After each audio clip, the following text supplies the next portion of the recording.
गोपियों ने कहा प्रभु जा रहे हो, मैं तुम्हें जाने से नहीं रोकूंगी, लेकिन एक काम करते जाओ, जाने से पहले अपने शुभ हाथों से एक चिता तैयार करते जाओ और उस चिता में हमें लिटा करके प्रभु आग लगा देना, उसके बाद चले जाना। क्यों? क्योंकि तुम्हारे विरह में ये गोपियां नहीं रह पाएंगी। ये गोपियां भी जानती हैं प्रभु कि जब तुम मथुरा चले जाओगे तो फिर लौट करके नहीं आओगे। भगवान आज समस्त गोपियों को समझा रहे हैं, गोपियों मामा का यज्ञ है, यज्ञ देखने के लिए जा रहे हैं, आ जाएंगे। गोपियों ने कहा हमें पता है कन्हैया तुम नहीं आओगे। गोपियां बोली कन्हैया कुंजों में बैठते थे, मीठी मीठी बातें करते थे और आज तुम हमें छोड़ करके जा रहे हो। हाँ कि कैसे वादे रहे तेरे ओ मोहना, कैसे वादे रहे तेरे ओ मोहना, धोखा देना किसी को बुरी बात है। कैसे वादे रहे ओ मोहना, धोखा देना किसी को गलत बात। कैसे वादे, हाँ कैसे वादे रहे तेरे ओ मोहना, कैसे वादे रहे तेरे ओ मोहना, धोखा देना किसी को बुरी बात है। धोखा देना किसी को बुरी बात है। धोखा देना किसी को बुरी बात है। धोखा देना किसी को बुरी बात है। प्रेम करते न हम जो ये जानते, प्रेम करते न हम जो ये जानते, प्रेम करते न हम जो ये जानते, प्रेम करते न हम जो ये जानते, बेवफाई की नजरों को पहचानते, प्रेम भाई की नजरों को पहचानते, बेवफाई की नजरों को पहचानते, प्रेम भाई की नजरों को पहचानते। हमको ये ना पता ये हुई क्या खता, हमको ये ना पता क्या हुई है कथा, हमको ये ना पता क्या हुई ये खता, हमको ये ना पता क्या हुई है कथा। बेखता रूठ जाना बुरी बात है, बेखता हो के जाना बुरी बात है, बेखता रूठ जाना बुरी बात है, बेखता हो के जाना बुरी बात है। कैसे वादे कैसे वादे कैसे वादे रहे तेरे ओ मोहना, वादे रहे तेरे ओ मोहना, धोखा देना किसी को बुरी बात है, धोखा देना किसी को बुरी बात है, धोखा देना किसी को बुरी बात। गोपियों ने कहा कन्हैया कुंजों में बैठते थे, मीठी मीठी बातें करते थे, हमसे कहते थे हम तुम्हारे लिए ये करेंगे, हम तुम्हारे लिए वो करेंगे। आज एक ही झटके में तुमने हमारा प्यार भुला दिया, हमारे प्रेम को तुमने ऐसे भुला दिया, आज बिना बताए मुझे। देखिए एक चाबी गाड़ी की मिली हुई है जिसकी वो आगे हमसे ले जाए। किसी के गाड़ी की चाबी अगर खो गई हो तो महाराज जी से संपर्क कर लें, उनके पास में है। दे दी भैया, मिल गई।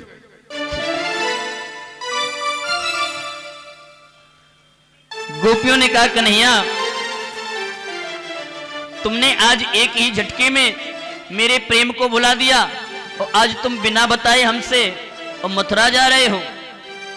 ना जाओ कन्हैया, ना जाओ, ये गोपियां तुम्हारे विरह में नहीं रह पाएंगी, ये अपने प्राण त्याग देगी। हेलो, अब ब्यास जी परीक्षित जी के छोटे साले साहब ये साल उड़ा के आपका सम्मान कर रहे हैं। आप हैं परीक्षित जी के श्री छोटे साले साहब जी। इन्होंने आकर के वस्त्र भेंट किया है। आप लोग इनके सम्मान में एक बार तालियां बजाएं।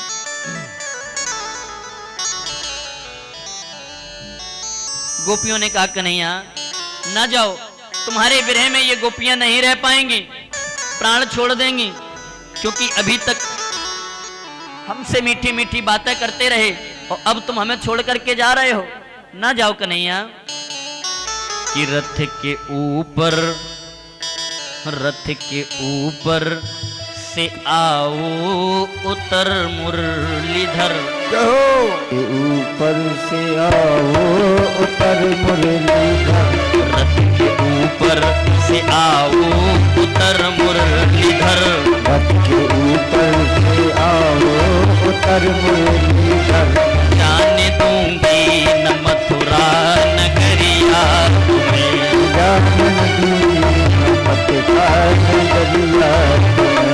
जाने दूंगी न मथुरा नगरिया तुम्हें। जाने दूंगी मथुरा नगरिया। रथ के ऊपर, हाँ रथ के ऊपर से आओ उतर मुरलीधर। रथ के ऊपर से उतर आओ मुरलीधर। जाने दूंगी न मथुरा नगरिया तुम्हें। जाने दूंगी मथुरा नगरिया। जाने दूंगी मथुरा नगरिया। जय हो।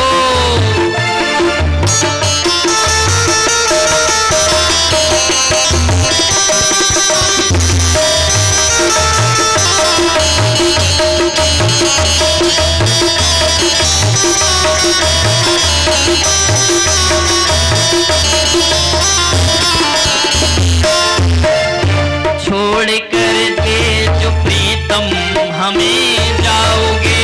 छोड़ करके जो प्रीतम हमें जाओगे। छोड़ कर के जो प्रियतम हमें जाओगे। छोड़ करके जो प्रीतम हमें जाओगे। लौट करके न जिंदा हमें पाओगे। लौट करके न जिंदा हमें पाओगे। छोड़ करके जो प्रियतम हमें जाओगे।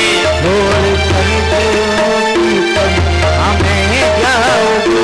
लौट करके न जिंदा हमें पाओगे।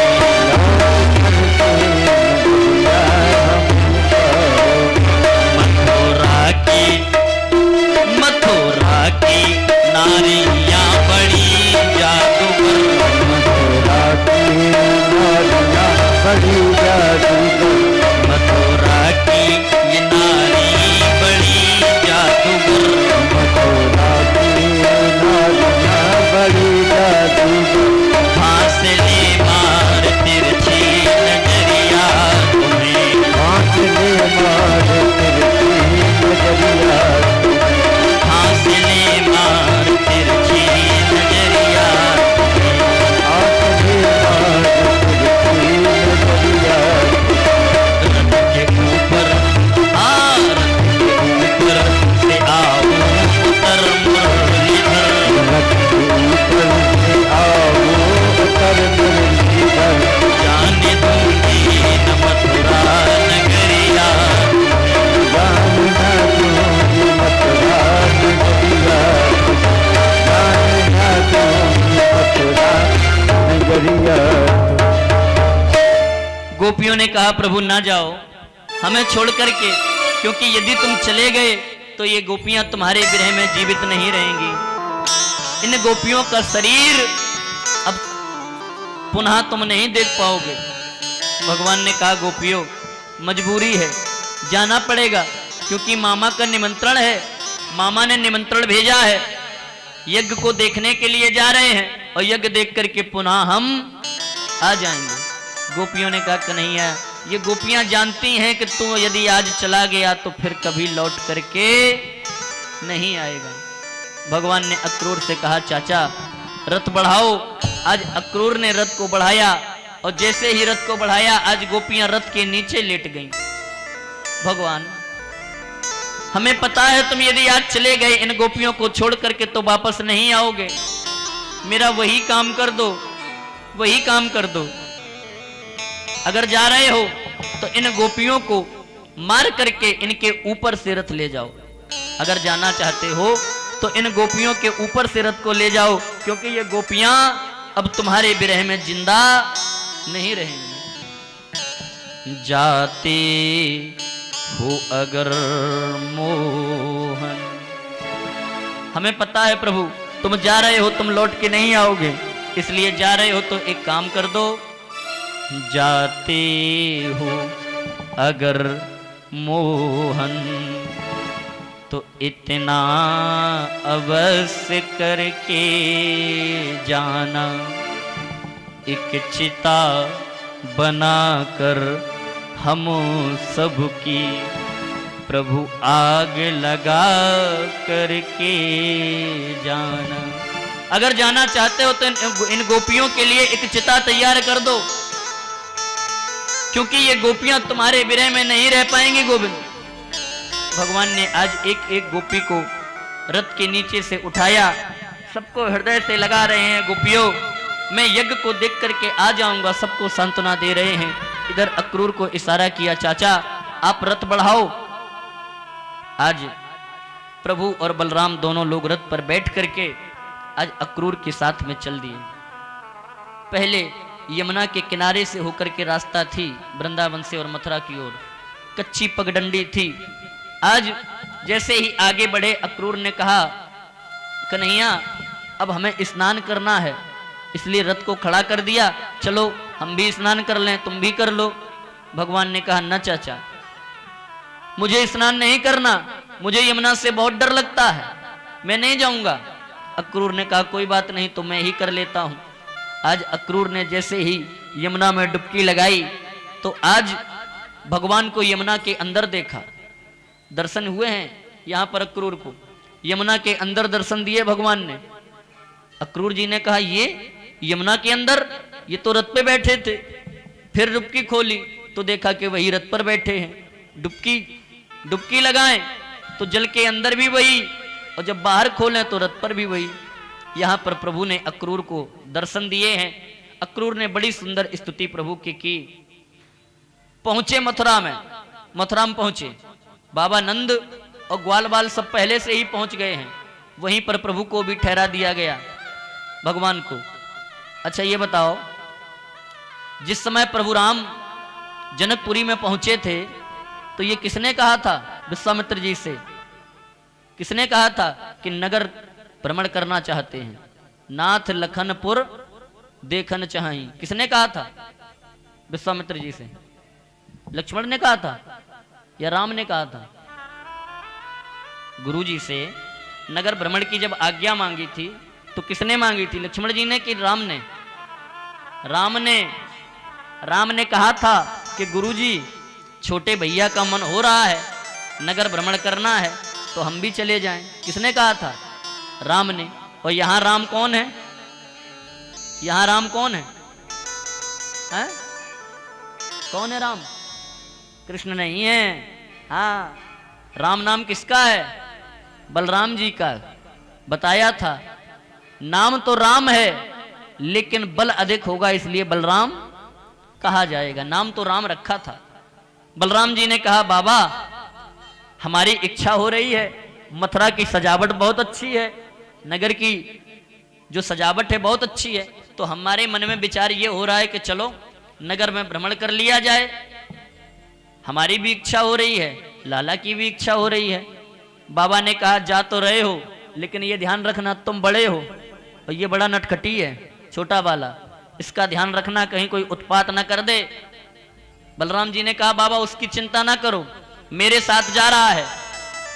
आज बलराम जी और कन्हैया और सभी ग्वाल बाल सब आज नगर भ्रमण के लिए निकले हैं। और जैसे ही नगर भ्रमण के लिए निकले तो सबसे पहले कौन मिला परीक्षित जी? भगवान को सबसे पहले कौन मिला? मथुरा में। कथाएं तो सुनते रहते हो, सबसे पहले मथुरा में कौन मिला? धोबी। हाँ, कि रजकम कंचदायंतम और रंगकारम गदाग्रजा और दृष्ट्वा याचत वासांसी धौतान्यत्युत्तमानि चः। रजक नाम का धोत, उनके निमंत्रण में हम आए हैं। अच्छा अच्छा, बोल क्या काम है?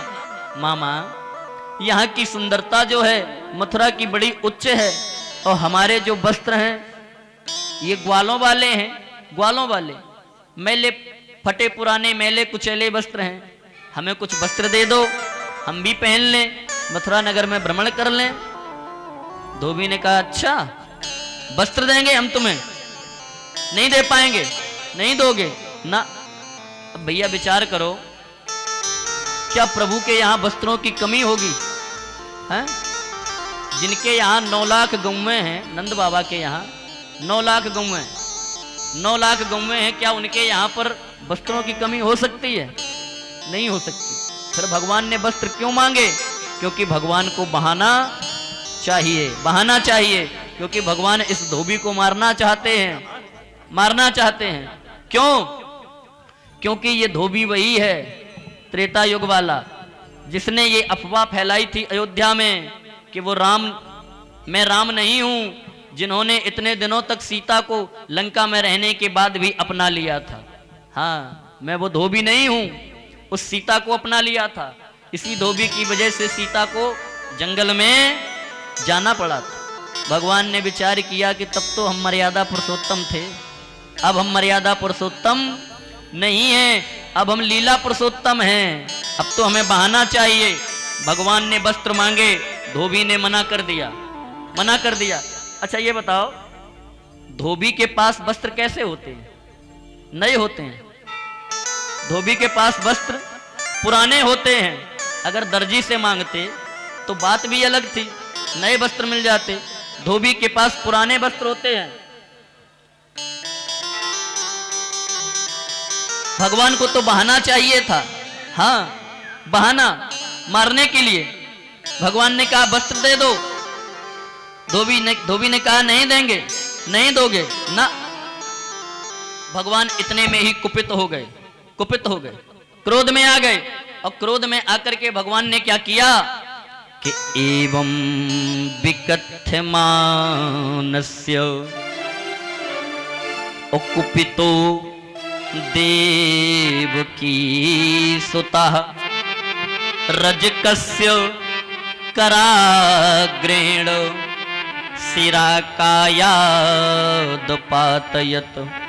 कुपित हो गए और क्रोध में आकर के भगवान ने क्या किया कि रजकस्य कराग्रेण और शिराकायादपातयत। भगवान ने धोबी को कर का अग्रभाग, हाथ का अग्रभाग ऐसे धोबी को लगाया। ऐसे जैसे ही मारा तो आज धोबी का सिर कट कर के धड़ से अलग हो गया। हाँ, एक तमाचा मारा, सिर का अग्रभाग, अग्रभाग माने तमाचा, हाथ का अग्रभाग। अब विचार करो भैया, क्या हाथ तमाचे से कभी सिर कटता है? किसी को तमाचा मारो तो क्या सिर कटता है? नहीं कटता। तो फिर कैसे कट गया? थोड़ा विचार करो। रजकस्य कराग्रेण शिराकायादपातयत। भगवान ने उस धोबी को अपने हाथ का अग्रभाग मारा। हाथ का अग्रभाग माने नाखून, हाथ का अग्रभाग नाखून। हमें लगता है भगवान के नाखून बहुत बड़े थे। भगवान ने ऐसे उसके गले पर फेर दिए और उसका सिर कट करके गिर गया। महाराज अभी भी ये बात। हेलो, हाँ, प्रेमचंद जी गुप्ता कथा पठित के छोटे भाई हैं भैया। व्यास जी ये परीक्षित जी के छोटे भाई हैं, छोटे भाई जी हैं श्री प्रेमचंद जी गुप्ता। ये माला अर्पण करके और साल उड़ा के आपको सम्मान कर रहे हैं। श्री प्रेमचंद्र जी गुप्ता ये परीक्षित जी के छोटे भाई जी हैं। आप लोग इनके सम्मान में तालियां तो बजाई दिया करो भैया। हाँ, अरे ठंडी है ना, हाथ ऊपर नहीं जा रहे। सर्दी ज्यादा है महाराज? हाँ, अच्छा। किशोर कुछ ऐसा इंतजाम हो जाए, किशोर कुछ ऐसा इंतजाम हो जाए, इंतजाम हो जाए, राधा नाम हो जाए, इंतजाम हो जाए, राधा नाम हो जाए, किशोर कुछ ऐसा इंतजाम हो जाए, किशोर कुछ ऐसा इंतजाम हो जाए।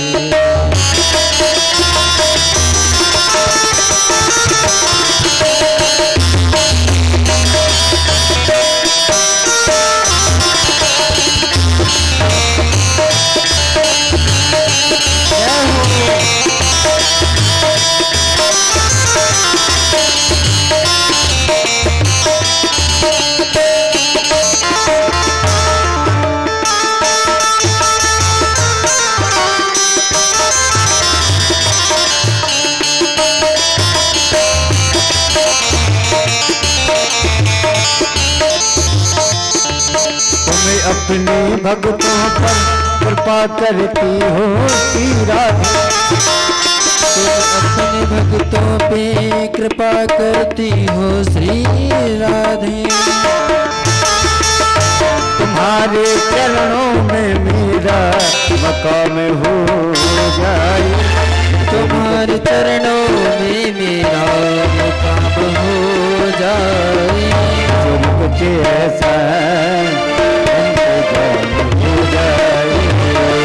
किशोर कुछ ऐसा इंतजाम हो जाए, किशोर कुछ ऐसा इंतजाम हो जाए, किशोर कुछ ऐसा इंतजाम हो। हमें लगता है बात ये भी हजम नहीं हुई। हाँ, क्योंकि थोड़ा आवाज बढ़ा भैया, क्योंकि कभी नाखून से सिर नहीं कटता है। भागवत जी में यही दिया है क्या कि रजकस्य कराग्रेण सिरा कायाद पातयत। थोड़ा और बुद्धि दौड़ाओ। भगवान के अग्रभाग में क्या है? भगवान के अग्रभाग में क्या है? सुदर्शन।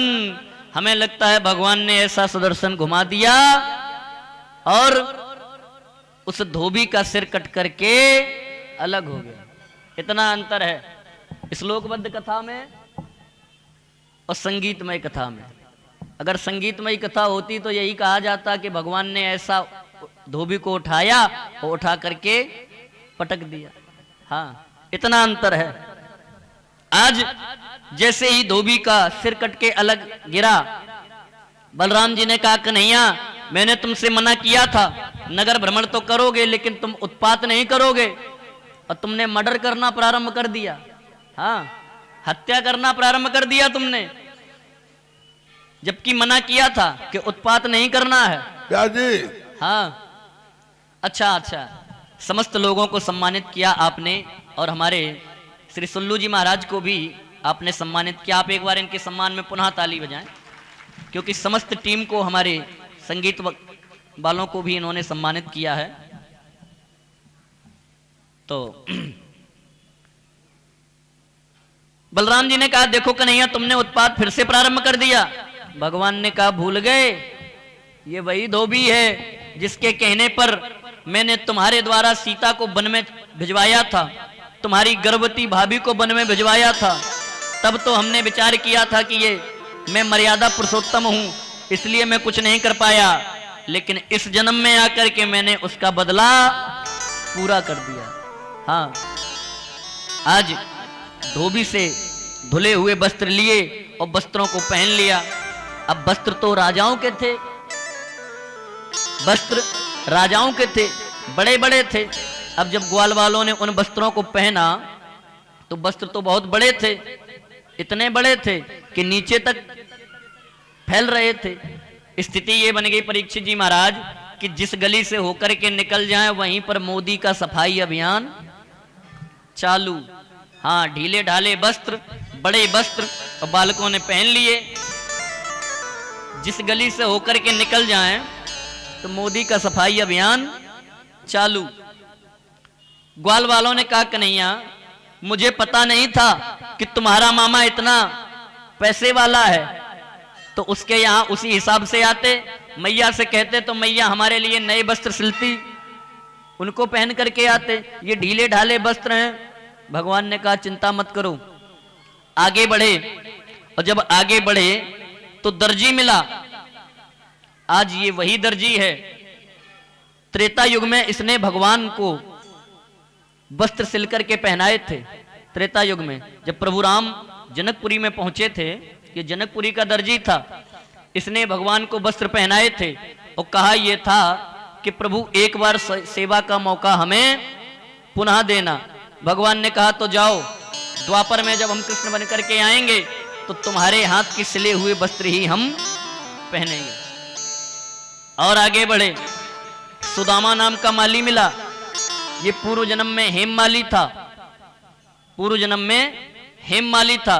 ये नित्य प्रति भगवान शंकर को माला पहनाता था और वरदान ये मांगा था कि हे प्रभु मेरी इस पूजा का भाव आप समझना, और किसी भी कारण अगर ऐसा मौका मिल जाए कि हमें अपने हाथों से विष्णु को गले में अगर माला पहनाने का सौभाग्य प्राप्त हो जाए तो मैं धन्य हो जाऊंगा। भोलेनाथ ने इसे आशीर्वाद दिया था कि जाओ, द्वापर में तुम सुदामा नाम के माली बनोगे और जिस समय प्रभु मथुरा में भ्रमण करेंगे तो तुम्हारे हाथ से ही माला पहनेंगे। ये पूर्व जन्म में हेममाली था। अब किसकी कमी है? किसकी कमी है?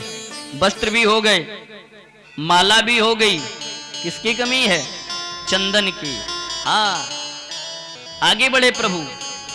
अथ ब्रजन राजपथे न माधव स्त्रियं गृहीतांग बिलेप भाजनाम बिलोक्य कुब्जाम युवतीं वराननां पप्रच्छयान्तीं सहसां रसप्रदः। जैसे ही आगे बढ़े तो आज इन्हें कुब्जा दिखाई दी। क्या दिखाई दी? कुब्जा। इसका नाम था त्रिवक्रा। क्या नाम था? त्रिवक्रा। ये 3 जगह से टेढ़ी थी, 3 जगह से कुबड़ निकला हुआ था, 3 जगह से टेढ़ी थी, हाथ में चंदन का कटोरा लिए हुए थी और बिच्छू की तरह चल रही थी, ऐसे 3 जगह से टेढ़ी थी। भगवान जैसे ही आगे बढ़े तो देखा कि एक 3 जगह से टेढ़ी सुंदरी जा रही है। कुछ कथावक्ता के ये कहते हैं कि जो कुब्जा थी वो कुरूपा थी, यही तो कहते हैं, 3 जगह से टेढ़ी थी और कुरूपा थी। लेकिन भागवत में लिखा है कि बिलोक्य कुब्जाम और युवती बराननाम। वो थी कैसी? युवती माने जवान और बरानन माने सुंदर। बरानन माने सुंदर। कुब्जा सुंदर थी, जवान भी थी, लेकिन 3 जगह से टेढ़ी थी, कारण कि कुबड़ निकला हुआ था। सुंदर थी और 3 जगह से टेढ़ी थी। आज ये चली जा रही है और भगवान ने जैसे ही देखा ये तो बिच्छू की तरह चली जा रही है टेढ़ी, और भगवान इसके सामने खड़े हो गए। भगवान भी इसके सामने खड़े होकर के ऐसे करने लगे। जैसे ही इसने देखा कि ये हमारी नकल कर रहा है, आज कुब्जा ने कहा कौन है तू? कौन है? भगवान ने कहा मेरी छोड़ो, मेरी छोड़ो, अपनी बताओ। कि का तुम बरुरबी तदुहानुलेपनम। तुम कौन हो? ये चंदन का कटोरा किस लिए ले जा रही हो? का तुम बरुरबी तदुहानुलेपनम हुक्कस्यांगने वा कथय सुसाधुना। ये चंदन का कटोरा किसके लिए ले जा रही हो? क्या थोड़ा चंदन मुझे भी लगेगा? मुझे भी लगा दोगे? हाँ सुंदरी, कौन हो तुम? अब विचार करो, कोई 3 जगह से टेढ़ी हो, 3 जगह से टेढ़ी हो और कोई उसको सुंदरी कह दे तो उपहास होगा कि नहीं होगा? हंसी होगी कि नहीं होगी? उसका सम्मान गिरेगा कि नहीं गिरेगा? कोई 3 जगह से टेढ़ी हो और उसके सामने कोई खड़े होकर के कह दे, कहो सुंदरी तुम कौन हो, ये व्यंग्यात्मक शब्द होगा, उसकी हंसी करने का शब्द होगा। लेकिन जैसे ही आज भगवान के मुख से उसने सुंदरी शब्द सुना तो कुब्जा धन्य हो गई। सुनिए कुब्जा का जवाब। कुब्जा ने क्या कहा? तुमने हमें सुंदरी कहा, अब मेरा भी जवाब सुनो कि दास्यास्महम सुंदर कंस सम्यता। हे सुंदर, सुन रहे कि नहीं सुन रहे? सुंदर भगवान को भी आज कुब्जा ने सुंदर कहा, क्योंकि भगवान ने कुब्जा को सुंदरी कहा तो कुब्जा ने भगवान को भी सुंदर कहा कि दास्यास्महम सुंदर कंस सम्यता और त्रिवक्र नामना ह्यनुलेप कर्मणि। मेरा नाम त्रिवक्रा है, त्रिवक्र नामना और हनुलेप कर्मणि। मैं भोजराज कंस के यहाँ पर भोजराज कंस के मस्तक में चंदन लगाती हूँ। मेरी ये ड्यूटी है, मेरी ये सेवा है। भोजराज कंस मेरे अलावा किसी के हाथों से चंदन नहीं लगवाता। विचार करो, अगर ये कुबड़ी होती, अगर ये वृद्ध होती, अगर ये सुंदर ना होती, कुरूपा होती, तो क्या कंस जैसा राजा इसके हाथों से चंदन लगवाता? नहीं लगवाता।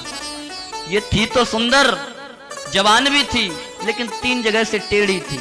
वही कह रही है कि दास्यास्महम सुंदर कंस सम्मता और त्रिवक्र नामना ह्यनुलेप कर्मणि।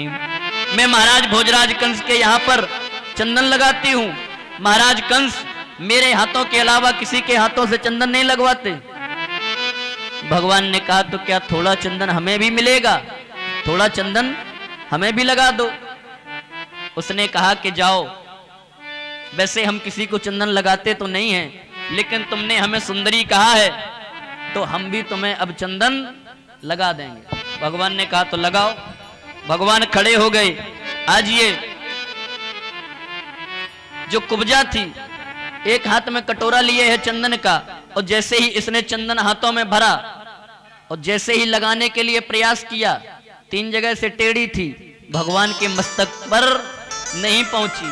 प्रयास कर रही है, हाथ ले जा रही है, और भगवान भी झुक नहीं रहे हैं। क्यों नहीं झुक रहे हैं? क्योंकि भगवान ने कहा, त्रिवक्रा, कुब्जा, आज तक मैं किसी को पहले तो कुछ कहता नहीं हूं। मैंने अगर तुम्हें सुंदरी कहा है तो मेरा वादा है कि आज हम तुम्हें सुंदरी बनाकर ही रहेंगे। भगवान भी झुक नहीं रहे हैं। और ये त्रिवक्रा बार बार चंदन भरती है कटोरे से, फिर हाथ ले जाती है, चंदन फैल जाता है, हाथ भगवान के मस्तक पर नहीं पहुंच रहा है। भगवान ने आज क्या किया? त्रिवक्रा के पैर के ऊपर अपना पैर रखा और 2 उंगली त्रिवक्रा के ऐसे ठुड्डी में फंसाई, ठुड्डी में, और एक हाथ कमर पे रखा और एक झटका दिया। और जैसे ही झटका दिया, जो दिया झटका बड़ी जोर का हुआ चटका, और अब तो कुब्जा के खटका। आज ये जो 3 जगह से टेढ़ी थी, बड़ी सुंदर स्त्री के रूप में परिवर्तित हो गई। हाँ, वही हाथ कौन? कर पर सासु ग्रीवो शरीरा,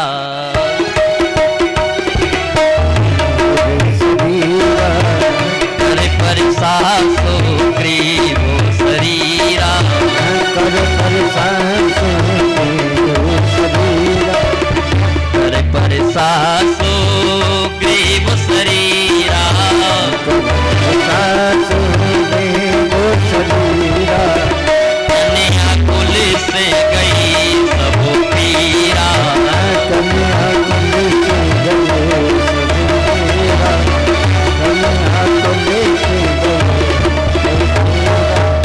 वही हाथ जिस समय सुग्रीव बाली से पिट करके भागा, लौट करके आया, कहा प्रभु तुम तो हमें मरवा ही दोगे।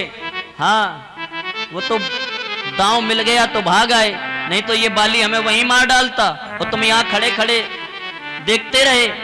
हमें लगता है तुम हमें मरवाने के लिए आए हो। बाली तो नहीं मरेगा लेकिन मेरे प्राण जरूर निकल जाएंगे। भगवान ने कहा सुग्रीव हम तुम्हें पहचान नहीं पाए थे, क्योंकि एक रूप भ्राता तुम दो, पहचान नहीं पाए थे। दोबारा मैं भेजा है माला डाल के। सुग्रीव ने कहा महाराज पूरे शरीर में दर्द हो रहा है। भगवान ने कहा दर्द कहाँ हो रहा? सुग्रीव ने कहा महाराज ये पूछो कि दर्द कहाँ नहीं हो रहा, पूरे शरीर में दर्द हो रहा है। भगवान ने कहा पूरे शरीर में हो रहा है, क्योंकि बाली ने उठा उठा करके पटका है, पूरे शरीर में दर्द हो रहा है। भगवान ने कहा इधर आओ। ऐसे ऊपर से लेकर के नीचे तक जो हाथ फेरा लग गया डेकाडोन का इंजेक्शन। हाँ वही हाथ कर पर सुग्रीवो शरीरा, कर पर शरीरा, कर पर सुग्रीव शरीरा,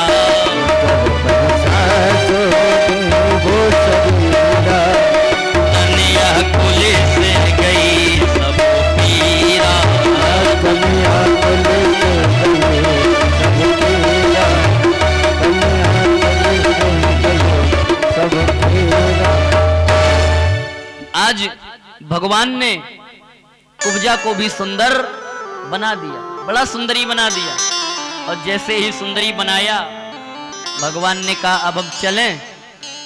कुब्जा ने कहा कहां? अब तो आपने हमें सुंदरी बना दिया है, यही तो गड़बड़ कर दिया। सुंदरी सामने है और सुंदर सामने है, सुंदर और सुंदरी का होता है जोड़ा। अब कहां जा रहे हो? चलो मेरे यहां। भगवान ने कहा कुब्जा अभी नहीं, तो जब कंस को मार करके आएंगे तो हम एक रात्रि तुम्हारे यहां भी विश्राम करेंगे। तो आधा विवाह भगवान ने कुब्जा के साथ में भी किया है। भगवान के कितने विवाह हुए हैं? कितने विवाह मानोगे आप?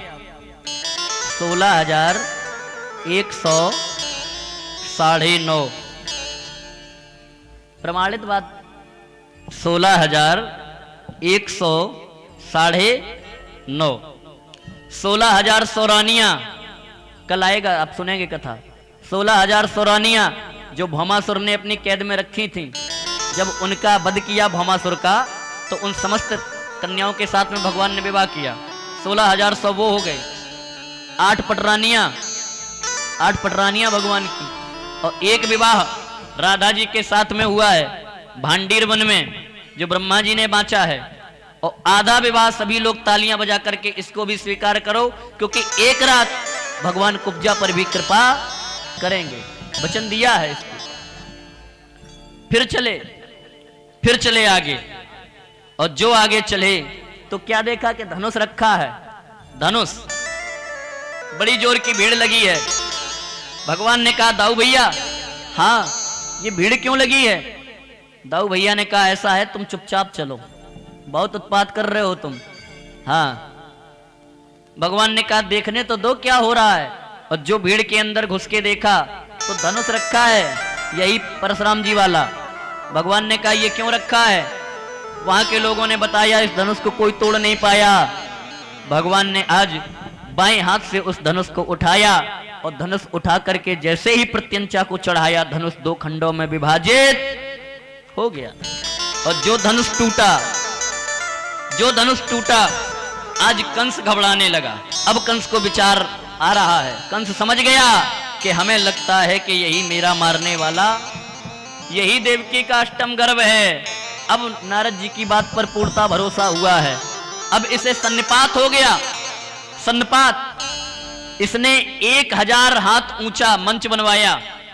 परीक्षित जी महाराज 1000 हाथ ऊंचा मंच, और उस पर जाकर के बैठा है। अगर कंस 1000 हाथ ऊंचा मंच न बनवाता तो शायद कंस इतनी जल्दी नहीं मरता।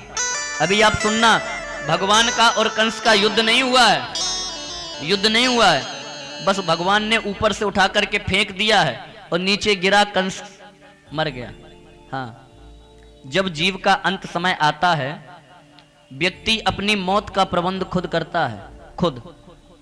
अगर किसी की मृत्यु मोटरसाइकिल से लिखी है और घर में मोटरसाइकिल नहीं है तो कहो किसी की मांग ही लोगे, नहीं मांग लोगे तो किसी की पर बैठ ही जाओगे। हाँ, अगर मोटरसाइकिल से मौत लिखी है तो फिर होगी मोटरसाइकिल से। अगर कंस इतना 1000 हाथ ऊंचा मंच ना बनवाता तो इतनी जल्दी कंस भी न मारा जाता। भगवान का युद्ध नहीं हुआ है कंस से, कंस को सन्निपात हो गया, 1000 हाथ ऊंचा मंच बनवाया और उस पर जाकर के बैठा है और ससुराल पक्ष से मदद ली है। ससुराल पक्ष से व्यक्ति का जब धैर्य टूटता है, परीक्षित जी महाराज, व्यक्ति का जब धैर्य टूटता है, जब अंदर से घबराहट होती है तो ये ससुराल पक्ष की मदद लेता है। इसने अपने ससुराल पक्ष से मदद ली है। जरासंध के यहां से कुबलिया पीड़ नाम का हाथी बुलवाया है। ऐसा हाथी कि जब ये चलता था तो पृथ्वी कांपती थी। सल, तोसल, मुष्टिक, चाणूर ये पहलवान बुलवाए हैं। जरासंध के यहां से ससुराल पक्ष से मदद ले रहा है क्योंकि इसका धैर्य टूट रहा है। जैसे ही इसी बाबा की अर्धाली सुनाएंगे और उसका अर्थ बताएंगे। हाँ, सन्निपात कब होता है? 3 नाड़ियां होती हैं, 3। जब आप बीमार पड़ते हैं, डॉक्टर को नाड़ी दिखाने जाते हैं तो वो डॉक्टर 3 नाड़ियां देखता है। हमारे शरीर के अंदर 3 नाड़ियां होती हैं। हाँ, तुलसी बाबा लिख रहे हैं सन्निपात कब होता है कि कामो बात, जो बात नाम की नाड़ी होती है, जो कामी पुरुष होता है उसे बात का रोग हो जाता है। जो कामी पुरुष होता है उसको बात का रोग हो जाता है। काम बात, कफ लोभ अपारा, जो लोभी पुरुष होता है उसे कफ का रोग हो जाता है, कफ का। और जिन्हें कफ का रोग हो जाए वो दिन भर खड़पुरी बतासा बनाते हैं बैठे बैठे। हाँ, काम बात कफ लोभ अपारा और क्रोध पित्त निज छाती जारा। जो क्रोधी इंसान होता है, जिसे क्रोध अधिक होता है, उसे पित्त का रोग हो जाता है और जिसे पित्त का रोग हो जाए तो फिर लोटे ही लेके भागता है। हाँ, अब तो खैर मोदी ने घर घर बनवा दिए हैं। और सन्निपात कब होता है? सन्निपात कब होता है?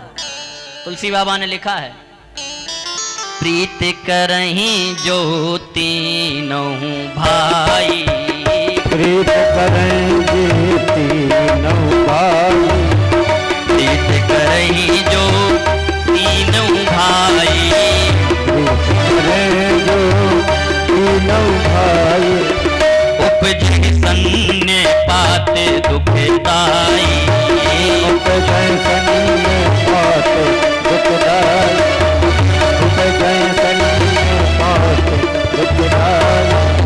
सन्निपात कब होता है? जब ये तीनों एक साथ हो जाते हैं। जो क्रोधी भी हो, कामी भी हो और लोभी भी हो, जब तीनों एक साथ हो जाते हैं, तीनों एक से प्रेम कर लेते हैं तो फिर सन्निपात हो जाता है। अब इसे सन्निपात हो गया, जो भी काली चीज दिखाई दे उसी में से कृष्ण के दर्शन होने लगे। भगवान और बलराम भैया दोनों सभा में जैसे ही प्रवेश करने के लिए चले तो इसने सबसे पहले कुबलिया पेड़ हाथी को लगा दिया। हाथी को जैसे ही प्रवेश करना चाहा अंदर तो महावत ने हाथी आगे बढ़ा दिया। भगवान ने महावत के हाथ जोड़े, भैया ये हाथी हटा लो, हमें मामा के पास जाना है, हाथी हटा लें। हाँ, आज महावत ने उस हाथी को आगे और बढ़ा दिया, आगे बढ़ा दिया। हाँ, भगवान ने कहा, भैया दाऊ भैया ये ऐसे नहीं मानेगा, ऐसे नहीं मानेगा। भगवान ने पकड़ी सूंड और बलराम जी ने पकड़ी पूंछ। आज उस महावत के सहित उस कुबलिया पीड़ हाथी को चारों तरफ घुमाने लगे। हाँ, बलराम जी ने आज उस हाथी की पूंछ पकड़ करके उठा करके पटक दिया। हाथी का प्राणांत हो गया। वो हाथी जब चलता था तो पृथ्वी कंपायमान होती थी और जैसे ही हाथी मरा अब तो कंस को और भय होने लगा। विचार करने लगा कि अब हम नहीं बचेंगे, नहीं बचेंगे। आगे बढ़े, बड़े बड़े पहलवान खड़े हैं, सल तोसल मुष्टिक ने एक छलांग लगाई और सीधे कंस के सामने, मंच के सामने खड़े हो गए और पीछे से कंस के बाल पकड़े, बाल बाल क्यों पकड़े? कन्हैया ने कहा मामा याद करो, याद करो। थोड़ी आवाज मामा याद है कि कुछ याद है मेरी मैया की। याद करो जिस समय तुमने अपनी बहन देवकी का विवाह किया था और जब आकाशवाणी हुई थी तो तुमने अपनी बहन देवकी को यानी मेरी मैया के बालों को पकड़ करके रथ से खींचा था। हाँ याद करो कि कुछ याद है मेरी मैया की। हो तुमने क्या दशा बनाई थी, ओ खींचा था रथ से बाल पकड़, और तुमने तलवार दिखाई थी। मामा याद करो कि उन बालों का बदला तुमसे, उन बालों का बदला तुमसे लेता है पूत देवकी का।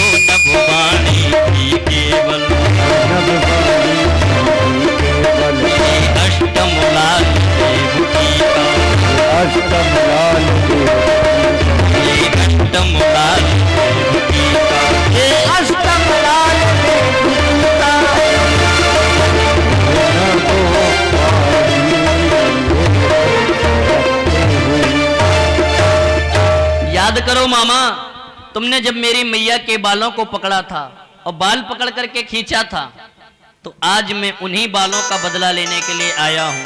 मैं ही देवकी का अष्टम लाल हूं।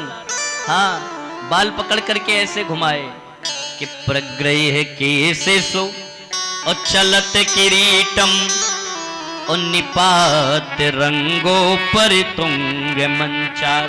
बाल पकड़ करके घुमाए और घुमा करके आज कंस को उठाया और उठा करके ऊपर से नीचे फेंक दिया और ऊपर से भगवान कूदे सो कंस की छाती पर गिरे। कंस की छाती फट गई।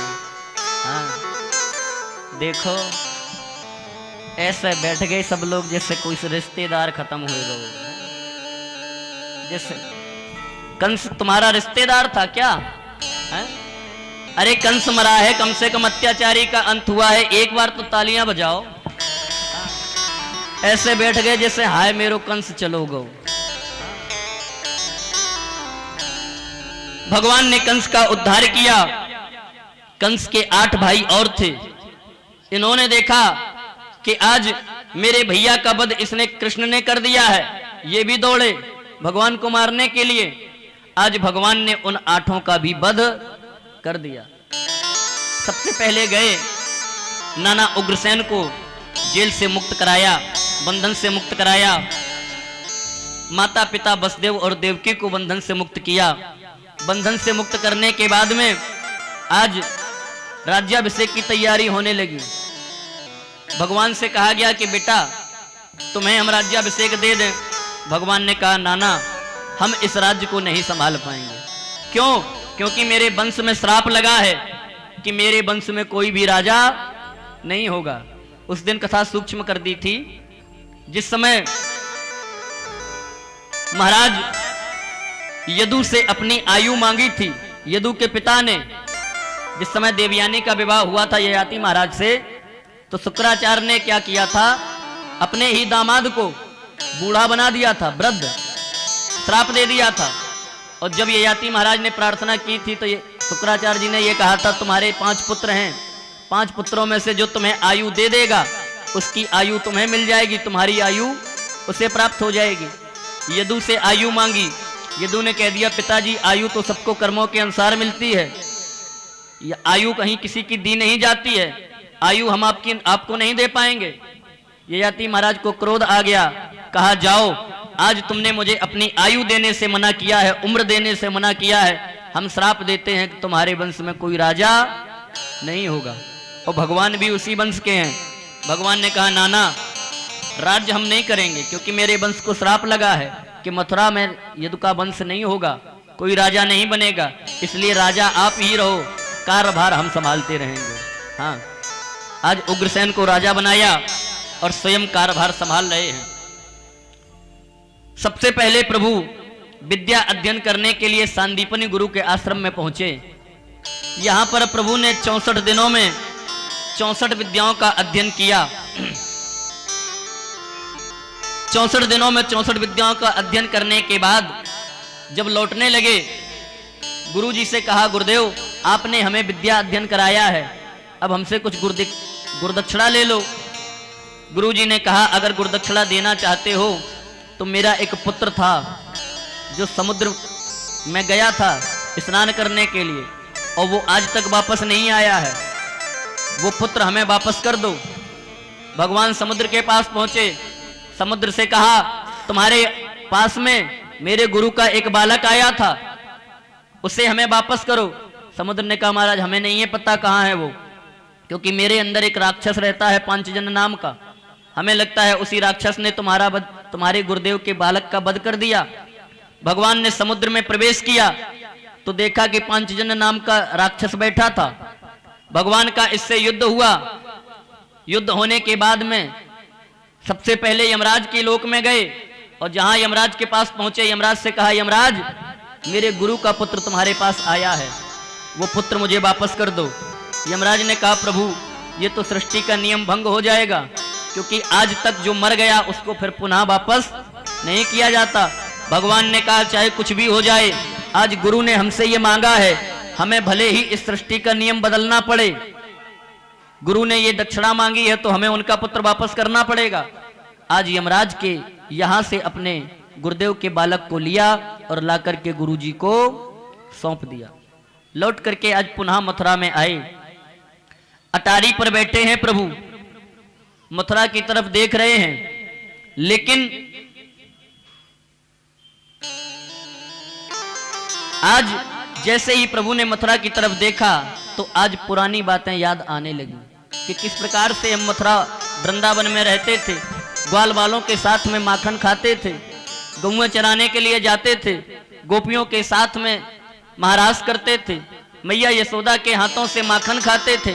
आज ये पुरानी बातें याद आने लगी, क्योंकि जब भी व्यक्ति अकेला होता है तो उसको फिर पुरानी बातें याद आती हैं।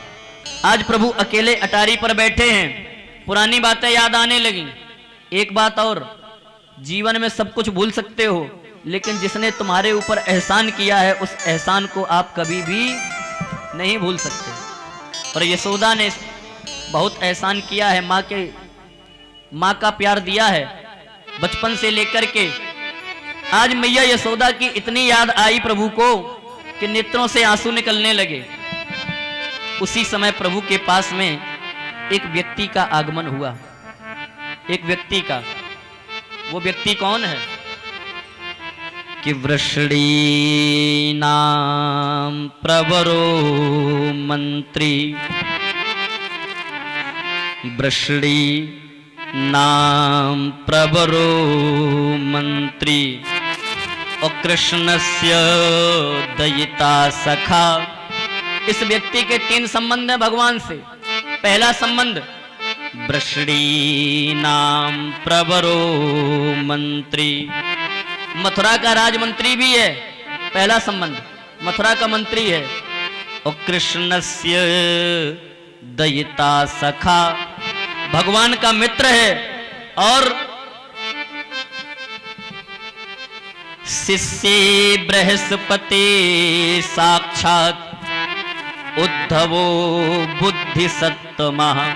बृहस्पति जी का शिष्य है और नाम उद्धव है। क्या नाम है? उद्धव। उद्धव ने जैसे ही प्रभु को देखा, प्रभु के नेत्रों से आंसू निकल रहे हैं। भगवान को रोते हुए जैसे ही देखा, उद्धव ने कहा, प्रभु क्या बात है, आपके नेत्रों से आंसू निकल रहे हैं, आप रो रहे हो? भगवान ने कहा, उद्धव आज मुझे वृंदावन की याद आ रही है, उन हजारों गोपियों की याद आ रही है, मैया यशोदा की याद आ रही है। उद्धव ने कहा, प्रभु वृंदावन कोई दूर तो है नहीं, 9 किलोमीटर की रास्ता है, 3 कोस है, चले क्यों नहीं जाते? भगवान ने कहा, उद्धव हम वृंदावन नहीं जा सकते। इसका कारण है। कारण क्या है कि जब से मैंने कंस का वध किया है, हमारे शत्रु बढ़ गए हैं, शत्रु बढ़ गए हैं, बार बार आक्रमण करते हैं, हार तो जाते हैं, जीत तो नहीं पाते हैं। लेकिन एक बात और है, शत्रु अगर शत्रु से न जीत पावे तो फिर शत्रु की कमजोरी को पकड़ता है। और कहीं इन्हें पता चल गया कि मेरी कमजोरी उस वृंदावन में है, तो कहीं वो शत्रु हमारे वृंदावन में पहुंच करके मेरी मैया को, मेरे सखाओं को, मेरी गोपियों को कष्ट ना देने लगे। बस इसी कारण बस हम वृंदावन नहीं जा सकते।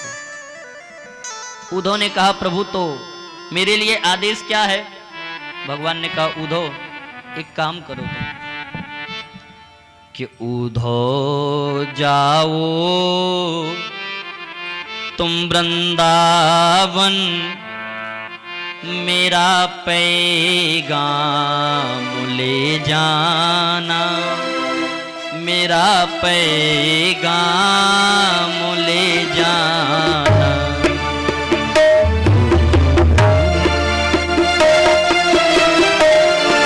मेरा पैगाम ले जाना, मेरा पैगाम ले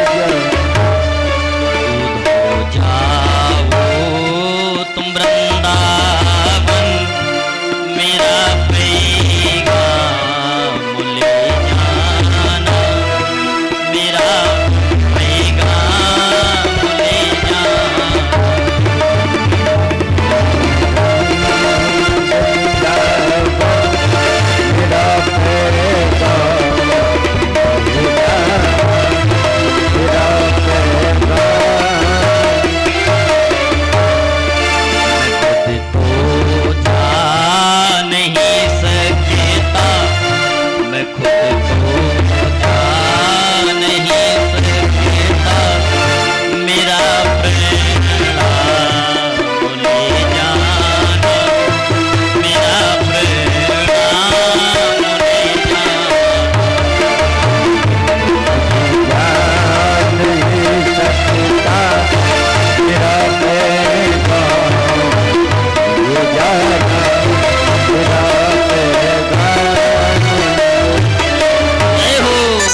कहा ऊधो, पत्र दे दिया, कहा जाओ ऊधो मेरी मैया को समझा देना कि जिसके वियोग में तुम रो रहे हो, जिसके वियोग में तुम्हारे आंखों से अश्रु निकल रहे हैं, वो तो ब्रह्म है, उसका तो अवतार हुआ था, इसलिए उसके बारे में न सोचो, उसके वियोग में ना रो। अब तो तुम सीधा उस परमात्मा का चिंतन करो, उसका तो अवतार हुआ था पृथ्वी पर भार हटाने के लिए।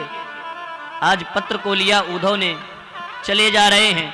ऊधव को अभिमान भी है अपने ज्ञान पर, ये सोचते हैं इस संसार में ज्ञान से बड़ा कुछ नहीं है, और भगवान ये कहते हैं कि इस संसार में प्रेम से बड़ा कुछ नहीं है।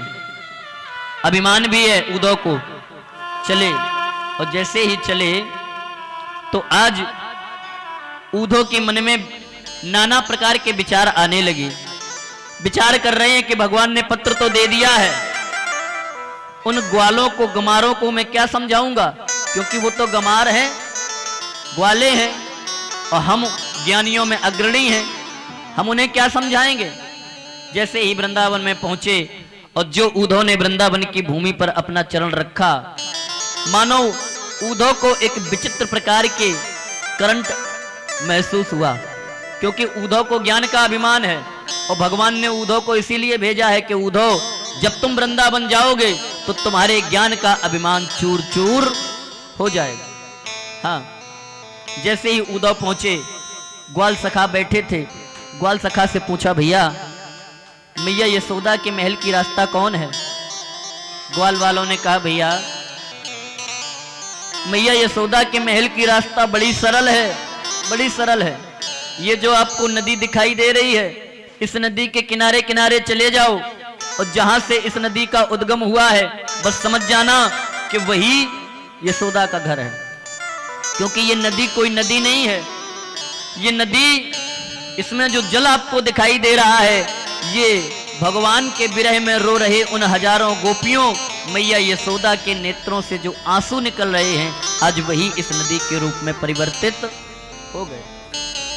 ऊधव पहुंचे हैं मैया के पास, मैया को ले जाकर के पत्र दिया है, और मैया से कहा है, मैया तुम्हारे लाला उस कन्हैया ने ये कहा है कि उस कन्हैया का चिंतन न करो, उस कन्हैया का वियोग न करो, उसका तो अवतार हुआ था इस पृथ्वी से बाहर हटाने के लिए, इसलिए अगर चिंतन करना है तो उस ब्रह्म का करो, तो तुम्हारा भी उद्धार हो जाएगा, वो तो ब्रह्म है। मैया ने कहा, क्या बात कर रहे हो ऊधव, तुम कह रहे हो वो ब्रह्म है। हाँ, मैया ने कहा, ऊधव कि ऊधव तुम तो कर रहे पढ़े लिखिन की बात, और इतना तो मैं जानती कृष्ण तात में मात। तुम कह रहे हो कि वो ब्रह्म है,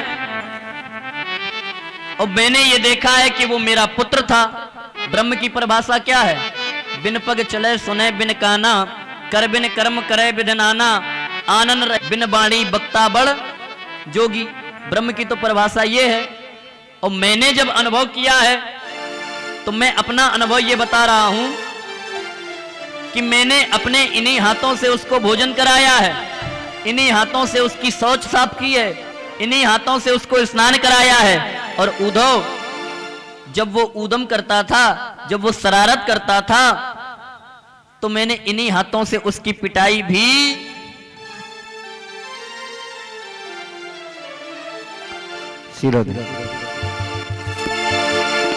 दीवाना बना दिया, हमें मस्ताना बना दिया, दीवाना बना दिया, हमें मस्ताना बना दिया। वो बनवारी बनवारी यारी दीवाना।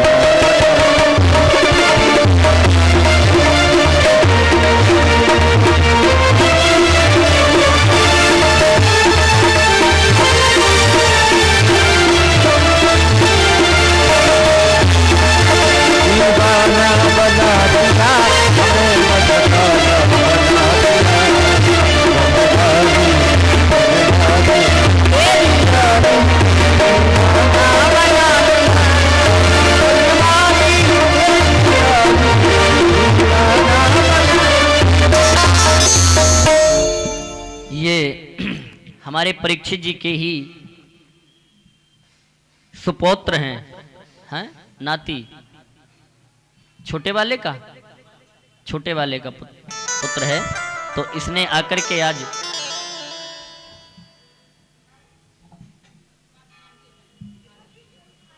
अच्छा,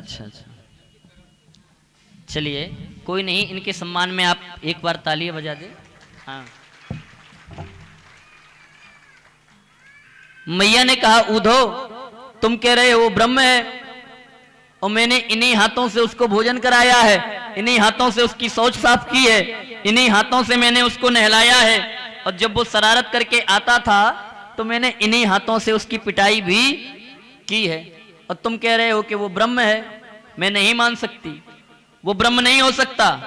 हाँ, आज पूरी रात हो गई ऊधव को समझाते समझाते, लेकिन यशोदा ये मानने को तैयार नहीं है कि वो ब्रह्म है। सबने मान लिया, देवकी ने भी मान लिया, वसुदेव ने मान लिया, समस्त ग्वाल सखाओं ने मान लिया, लेकिन पूरे जीवन में यशोदा ने कभी कृष्ण को ब्रह्म नहीं माना। और भगवान ने स्वयं 2 बार दर्शन कराए यशोदा को। एक बार जब मिट्टी खाई थी, यशोदा ने कहा था कि मुंह खोल के दिखाओ, तो ब्रह्मांड का दर्शन कराया था।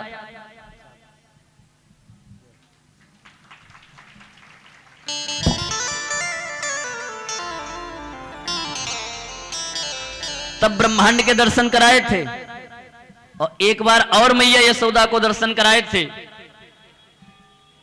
2 बार दर्शन भी कराए, और फिर भी यशोदा ये मानने को तैयार नहीं कि ये ब्रह्म है।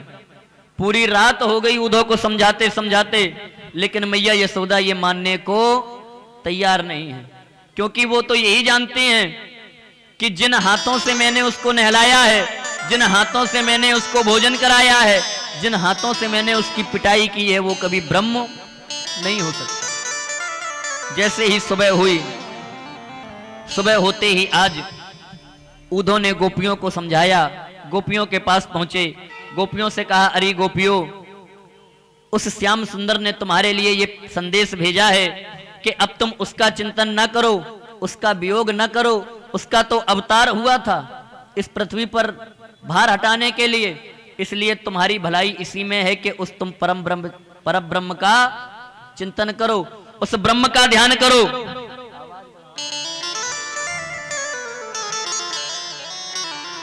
गोपियों ने कहा ऊधव तुम कह रहे हो ब्रह्म का चिंतन करो, हाँ कैसे करें? क्यों? क्योंकि मन कोई 10-20 तो होते नहीं है, मन तो एक होता है कि ऊधव मन नाही 10-20, एक हुतो सो गयो श्याम संग, को आराधे ईस, ऊधो मन नाही 10-20। हे ऊधो, मन तो एक था, वो भी उस श्याम सुंदर के साथ में चला गया। अब मैं किस मन से उस ब्रह्म का ध्यान करूं, किस मन से उस ब्रह्म का चिंतन करूं? आज ऊधव बार बार गोपियों को समझा रहे हैं, लेकिन ये गोपियां भी मानने को तैयार नहीं है कि वो ब्रह्म है। भगवान से कहकर के गए थे कि कुछ ही क्षणों में हम वापस आ जाएंगे, गोपियों को समझा करके, लेकिन आज ऊधव को कई महीने हो गए वृंदावन में पागलों की तरह घूमते हुए, और जब बाद में प्रभु के पास पहुंचे हैं तो प्रभु के पाद पंकज में प्रणिपात कर दिया, प्रभु हमें क्षमा कर दो। आज तक ये ऊधव सिर्फ यही समझता था कि इस संसार में केवल और केवल ज्ञान बड़ा है, लेकिन आज उन ग्वालों ने हमें यह समझा दिया कि इस संसार में प्रेम बड़ा है। हाँ, अब कंस की जो पत्नियां थीं अस्थि और प्राप्ति, ये दोनों अपने पिता जरासंध के यहां पहुंची। जरासंध से जाकर के कहा पिताजी, उस कृष्ण ने हमारे पति कंस का वध कर दिया। अब ये जरासंध विचार कर रहा है कि कंस का वध करना कोई साधारण काम नहीं है, क्योंकि ये कंस कौन है? ये पूर्व जन्म में कालनेम नाम का राक्षस था। कौन था? कालनेम नाम का राक्षस।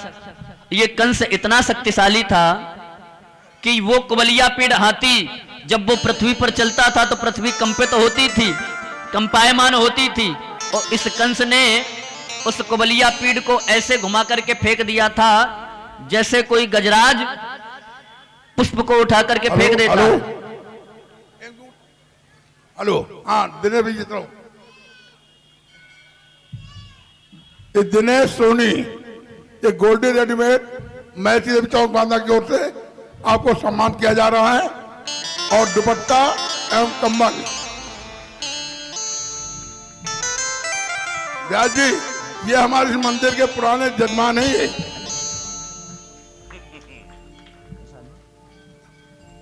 कंबल दे दीजिए, और एक एक कंबल सभी आपके साथियों को दिया जा रहा है। आप इनके सम्मान में एक बार तालियां बजा दें।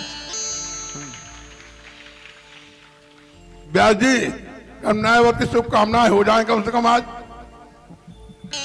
कथा के बाद में सबको 9 वर्ष की हार्दिक शुभकामनाएं दे देंगे। भगवान का विवाह भी हो जाएगा, हाँ, और 9 वर्ष की शुभकामनाएं भी दे देंगे।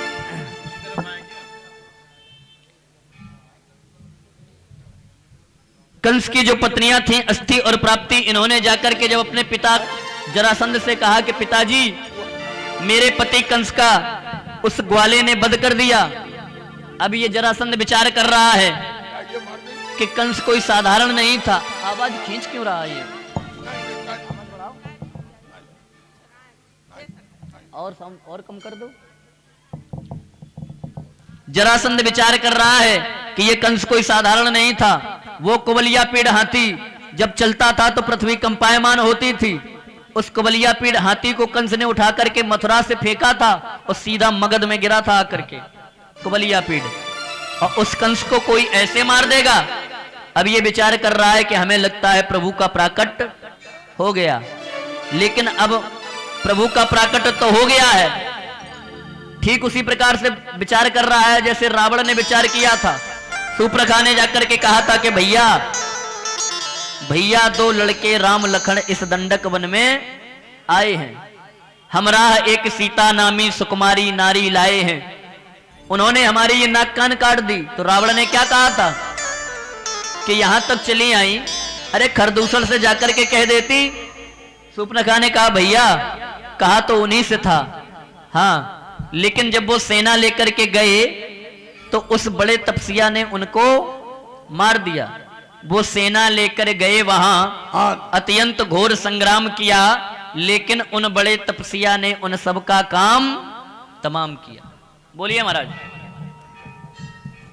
हाँ, देखिए हमारे आरती मैसेज मंदिर के आरती मंडल वाले हैं, ये जनार्दन सिंह, ये आपको माला पा के अर्पण कर रहे हैं। मंदिर जो आरती होती है रात को, उसी के सब पूरे सदस्य हैं ये लोग।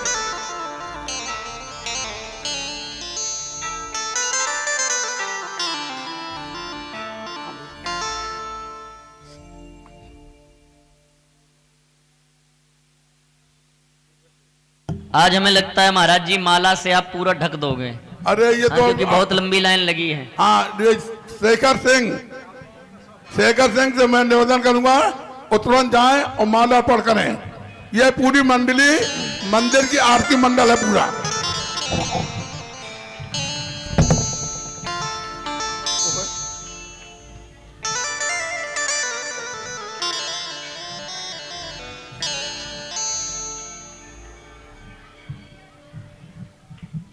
आप बड़कू गुप्ता दूध डेयरी वाले हैं भैया, ये व्यास जी दूध डेयरी वाले यही हैं। अच्छा, डेयरी इन्हीं की है? हाँ, डेयरी इन्हीं की है।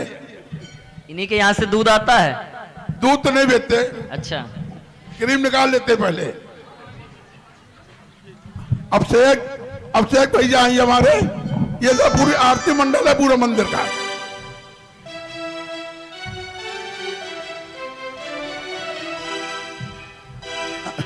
योगेंद्र सिंह, ये सब आरती मंडल है भी व्यास जी, इनको आशीर्वाद दीजिए, इसकी बुद्धि ठीक हो जाए। आज मिठाई लाल जी गुप्ता आई है,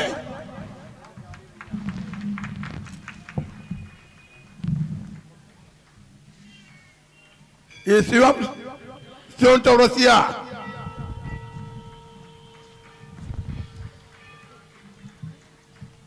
ये छोटी धुरे भैया, ये मंदिर का सबसे बड़ा काम करने वाला लड़का ही हमारा। ये कार पूरी सफाई भाई पूरी यही करता है, कार करता है ये सब। बाद मंदिर की सफाई करता है और भगवान दे देता दच्चा तो ले जाता है। अखिलेश श्रीवास्तव,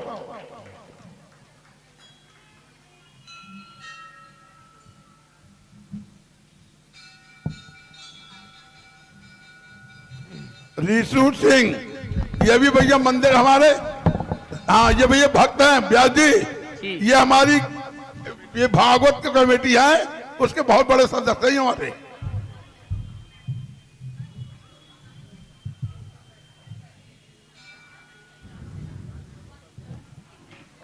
थोड़ा वजन कम कर दें। व्यास जी बांधने वजन कम नहीं होता, भार के जाता है। अब ठीक है, हैं?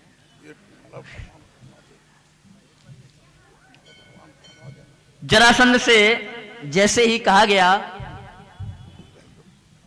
कि कंस ने का वध हो गया, ठीक उसी प्रकार से विचार कर रहा है जिस प्रकार से रावण ने विचार किया था।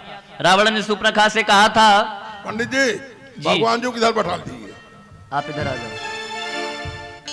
जिस समय रावण को बताया सूर्पनखा ने, तो रावण ने कहा था कि ये समाचार खरदूषण से क्यों नहीं कहा।